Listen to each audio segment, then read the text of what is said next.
Every year, Americans spend over $500 billion on packaged snack foods. Most people do not count how many they eat. Research suggests that is not accidental. Modern snack foods are engineered products built in laboratories before they reach factories. This is grocery science. Today, we look at what food engineers actually put inside your snacks. Scientists classify foods by processing level. Ultra-processed foods are Tier 4, the most modified. The NOVA classification was developed by nutrition researchers at the University of São Paulo, Brazil. 1 ingredient versus 22. That gap is what NOVA Tier 4 describes. By the end of this video, you will read that ingredient list very differently. NOVA Tier 1 is whole foods. Tier 2 is culinary ingredients. Tier 3 is processed. Tier 4 is ultra-processed. Ultra-processed foods contain little or no whole food. They are industrial formulations. They are typically assembled from refined substances extracted from foods, not from the whole foods themselves. A corn chip starts as corn. After industrial processing, corn may be just one of many inputs. Ingredients you cannot buy in a grocery store are a signal of ultra-processing. 5 additive categories are consistently found in ultra-processed snacks: emulsifiers, flavors, colorants, stabilizers, preservatives. Emulsifiers are molecules that bind oil and water, creating smooth textures that do not exist in nature.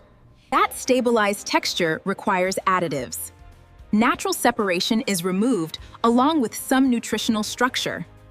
Artificial and natural flavors are both synthesized in labs.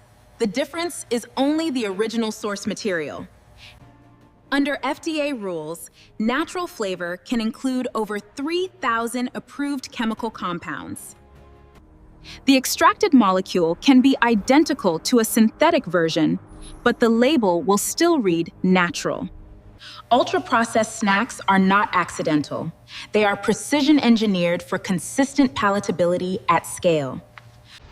Highly palatable foods activate dopamine pathways, the same system involved in reward learning. Dopamine does not create pleasure. It drives the motivation to repeat a behavior. A 2019 NIH-funded controlled trial compared ultra-processed versus unprocessed diets in adults.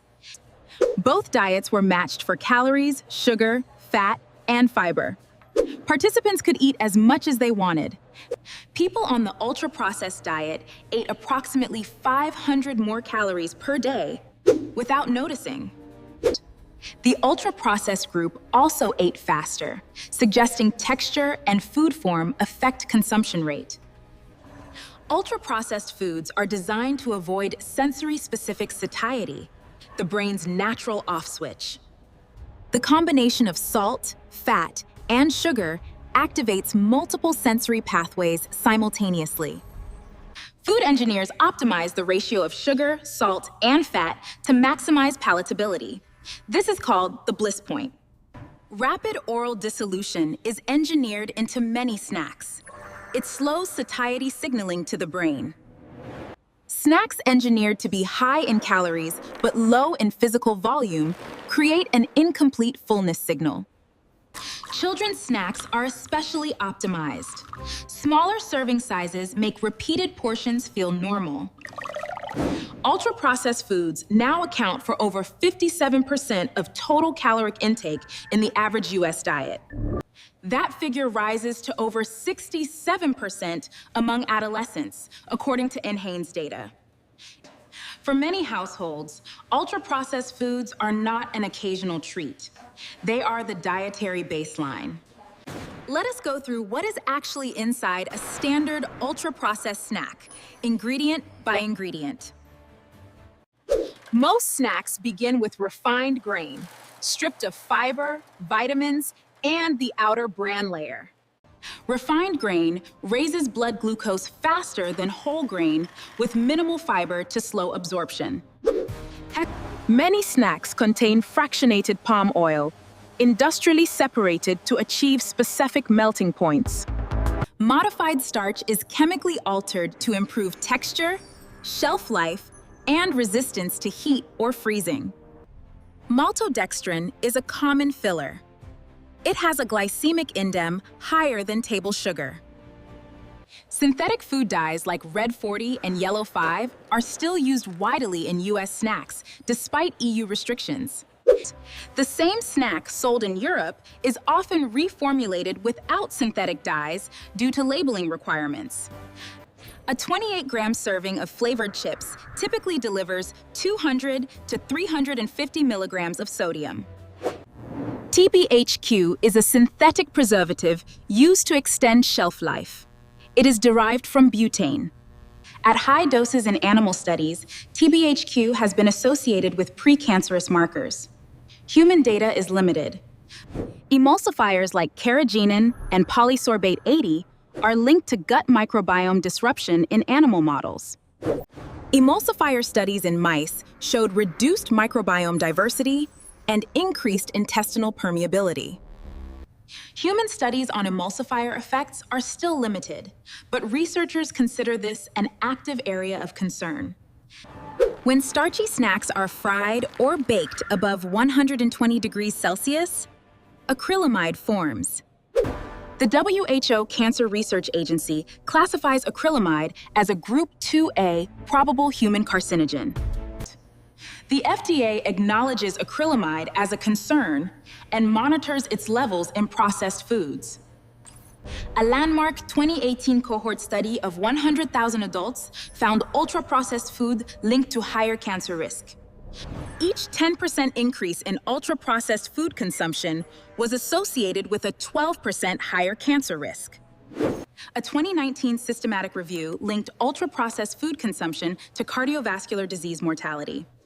Ultra-processed food intake is consistently associated with metabolic syndrome in observational studies. Ultra-processed diets are associated with reduced gut microbiome diversity in multiple human studies. A 2024 meta-analysis of 36 studies found ultra-processed food intake associated with all-cause mortality. These are observational studies. They show association, not direct causation. Context matters. The debate is whether harm comes from specific additives, nutrient displacement, or the overall dietary pattern. 3 mechanisms are proposed: nutrient displacement, additive toxicity, and engineered overconsumption. In June 2026, leading researchers published a call for policy action on ultra-processed food. A 2026 survey found that majorities across political parties expressed concern about ultra-processed foods. The 2025 U.S. dietary guidelines directly named ultra-processed foods as a category to reduce. For the first time in its history, the dietary guidelines explicitly named and warned against ultra-processed foods. The ultra-processed food industry generates over $1 trillion in global annual revenue. Clean label is a marketing category and not a regulated standard. There is no legal definition.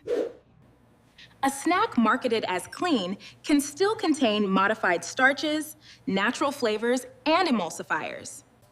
Reformulation often removes the most controversial additives while maintaining the same palatability architecture. Replacing synthetic dye with beet extract improves label perception, but the additive function remains. Ingredient scanning apps have surged in popularity as consumers seek transparency behind marketing claims. Several countries now require front-of-pack warning labels on ultra-processed foods. The US does not. Chile's mandatory warning labels were associated with reduced purchases of labeled products. The gap between a product's marketing and its ingredient list is where the real story lives. The most practical filter: if you cannot buy the ingredients separately in a grocery store, take note of it. Check 3 things: how many ingredients, are they kitchen recognizable, and what appears first. Fewer ingredients does not always mean healthier, but it often means less processing. Occasional ultra-processed food in a nutrient-dense diet is categorically different from daily use. Whole food snack alternatives do not require expensive products. They require a different purchasing habit. Preparing snacks in advance is the single most effective behavior change for reducing ultra-processed intake. Whole food snacks are not always more expensive when compared at equivalent calorie servings. Institutional food environments like schools, hospitals, and workplaces shape the default choices available. Knowledge about what is inside your food is not a reason for anxiety. It is a tool for better decisions. We started this video with a simple bag of snacks. It turns out there is significant science behind it. Behind every ultra-processed snack is a supply chain, a formulation team, and a palatability goal. The evidence is not about fear. It is about understanding a system designed to maximize consumption. That understanding gives you a genuine choice, rather than just a marketed one. At Grocery Science, we examine food through evidence, not to generate fear, but to inform decisions. Coming up, what is really inside protein bars, whole milk, deli meats, and so-called healthy juices? Thank you for watching Grocery Science. Stay curious, stay informed.